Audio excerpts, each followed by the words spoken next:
Welcome back, everybody. It is time for another budget with me for the middle of the month of September.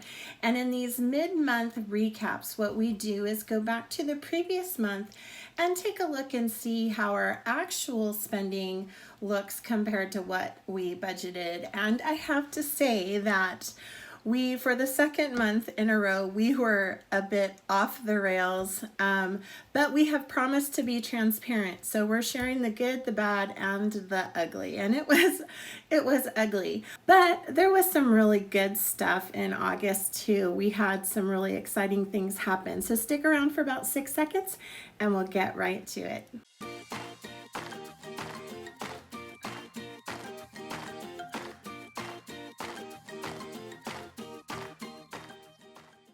Welcome back again. If you're new to us, I am Wendy and I am one half of the House of Five podcast.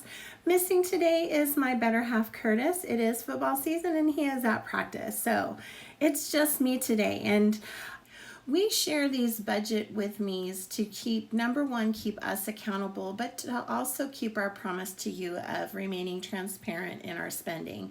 So even though there's some overspending in the month of August that we're going to talk about and dive into in just a second, there's also some really good things that we continue to do as well. And next month, this month, September, is a new month. And so we're always striving to do better. And real quick, before I share my screen, if you haven't subscribed to us, please go ahead and click that subscribe button. When you do that, you are notified of when we have new videos up so that you can follow along with our financial independence journey. All right, now let's go ahead and take a look at this August budget.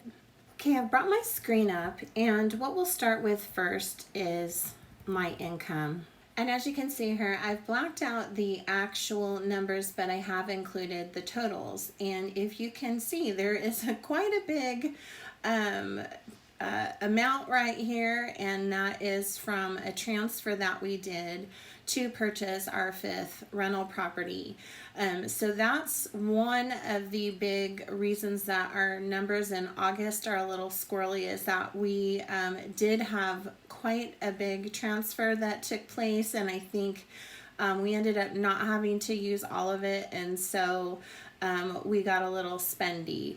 So that's where some of our overspending comes from, but the bulk of this did get put into the investment property, and some of it was transferred back. The other kind of unexpected issue that we had is that Kurt's check from the school district was significantly lower this month, almost $600. And we finally figured out what that was, and it was just something that we spaced, that with distance learning, he does not have some of the tutoring on his check that he normally has. So unfortunately, we are going to have to adjust our budget for a little while until he picks up some additional tutoring, which that is supposed to be in the works. All right, so next we'll come down to our rent. And as I enter the actual numbers, you'll see on the far right where the adjustments go. And I have highlighted them either green for we have had a surplus, yellow where it is something that we need to take a look at and where we've overspent, and blue for on budget. So for August, we actually had less than we budgeted for rent, and that is because we did some improvements to the house that we're renting and some repairs out of our pocket. And so for the repairs, our landlord is reimbursing us for some of that for the next total of 3 months. All right, and then for electric, I thought I was going to be paying the solar overage in August. I'm actually paying that in September. So that's money that went back into our budget. Our water was about right, $8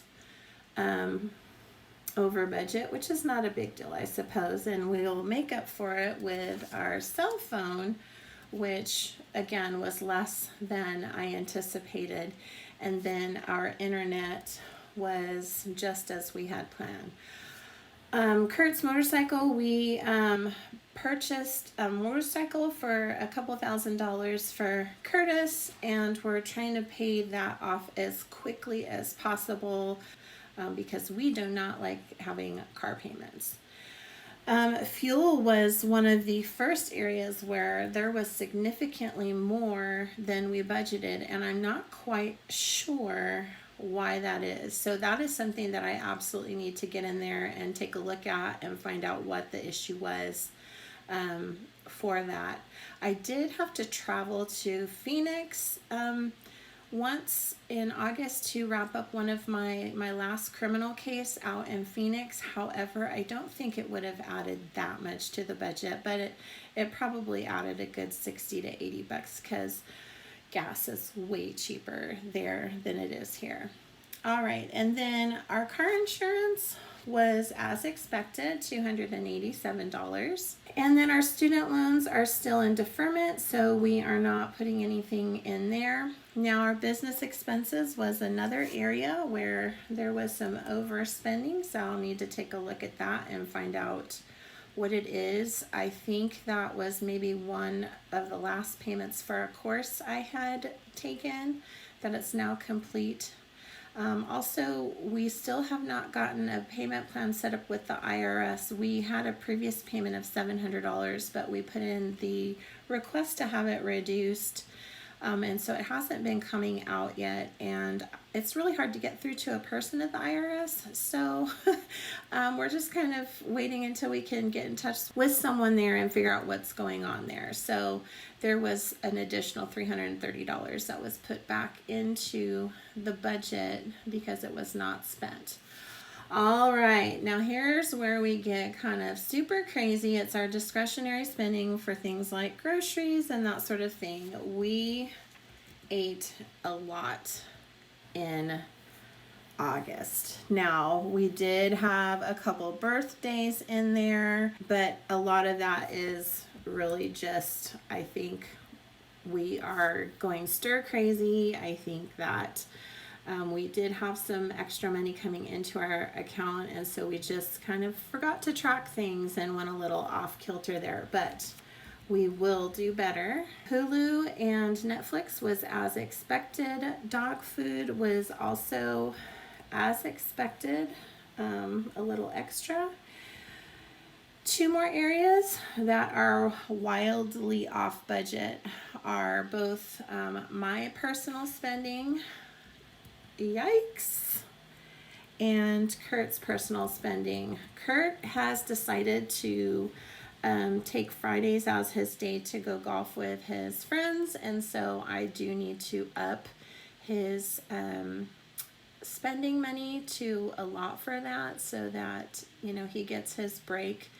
And I know that some of this was me buying stuff off of Amazon, which is just completely unnecessary. So that needs to get under control. Our insurance was exactly as it should be. The kids' allowance was exactly as it should be. We did some home improvement stuff in August, and that was not budgeted for.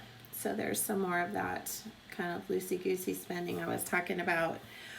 All right, we did do some good things. We put $891 in our investing accounts, and we put back $3,045 back into our savings account from some of the money that was not spent to purchase the house. And the reason that there was a surplus there is that we expected closing costs to be a lot more than they were.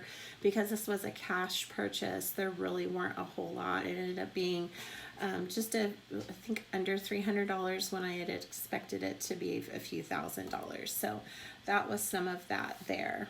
All right, and then so here's the biggie. $26,000 went to the purchase of our property, and then we had some other spending, miscellaneous spending here that I'm not quite sure what that was, but it was things that I could not categorize into the other spots. And I think I'm still off here. Oh, medical, $67 for medical. What else did I forget?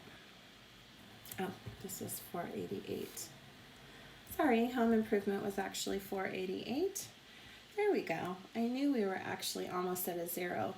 So we do operate on what's called a zero-based budget. When we are budgeting, we want to know exactly what every dollar's job is. And so when we make our budget initially, we're doing it on a zero-based budget. And when I balance it, I want it to be as close to zero as well. So I know where that money comes from. And so as you can see here, 26,000 of this 31,000 was for the house. Another good chunk of it was into the savings account and investing account. But all of these other overages was our overspending. So good and bad for August. All right, guys, so you can see that, yeah, August was a little off the rails. It's embarrassing, and all I can say is that it's been hard, this pandemic, and being home with the kids and doing distance learning basically all by myself with 4 of the little ones at home has been really quite the challenge. And I know that there is some emotional spending going on there, as well as some emotional eating. That's my deal. So yeah, I just need to do better, and I think I need to do a little bit more self-care and really maybe be a little bit more realistic with our budget right now and loosen up some of those numbers. Because if it's not realistic, then it needs to be adjusted. And I hope that you all understand that a budget is fluid. And so when you see these patterns happening, you either need to take a look at the situation and see if it's something that you realistically can rein in, or if realistically these are charges that are going to be recurring every single month and they're not something that you're going to be cutting out of the budget, that you need to adjust your budget accordingly. All right, guys, well, that is it for this mid-month recap for September. Please come back for our next video. We are going to be talking about some of the best ways to increase your savings rate. And these are all of the things that we kind of throw in together to get our savings rate from a little between 5 and 7% to now just at 30%, which for us is really, really good living in a high cost of living area and really on one primary salary. So check back. We'll see you soon, guys. Take care. Bye.